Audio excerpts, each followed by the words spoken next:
De nada, queremos lamentar el fallecimiento de la persona que ayer en un accidente de tráfico en la 232 aconteció y desde luego pues enviar nuestro pésame y nuestro más caluroso abrazo a la familia de este alcañizano. Queremos recordar que a lo largo del año pasado fueron 9 personas las fallecidas solamente en la 232 y que desde luego aprovechamos esta oportunidad, como siempre que hay desgraciadamente alguna noticia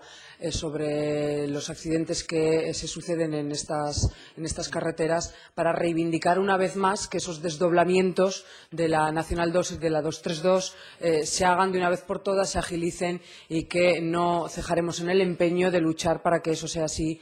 cuanto antes. Creemos que las vías de comunicación en Aragón, de titularidad del Estado, yo creo que sufren de un abandono, de una dejadez impresionantes y que, desde luego, al partido aragonés siempre le van a encontrar, como digo, exigiendo y reivindicando estas obras, porque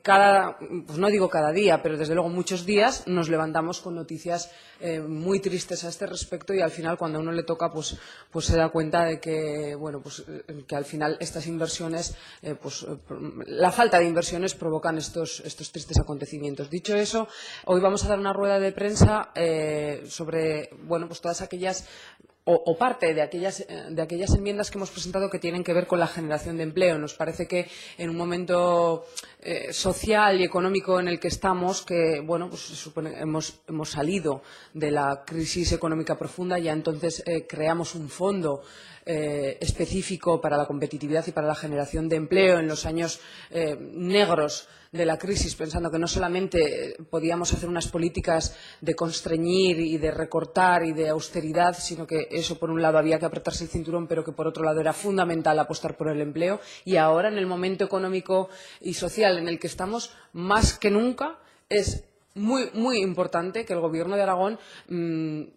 tenga unos presupuestos más dirigidos a fomentar el empleo. Al final, todas las políticas sociales se sustentan en tener o no tener un empleo, y yo creo que a todas las personas lo que más les interesa es tener un empleo digno, tener un empleo indudablemente de la mejor calidad posible, pero no tener ayudas y subvenciones sin más, sino tener la posibilidad de tener unos recursos propios. Y para eso pues nos parece que este presupuesto estaba un poco cojo de todas aquellas medidas que, a nuestro juicio, pueden contribuir a generar más puestos de trabajo en la comunidad autónoma. Sin más, Jesús les explica, como portavoz en la materia, las enmiendas que son más específicas sobre esta cuestión.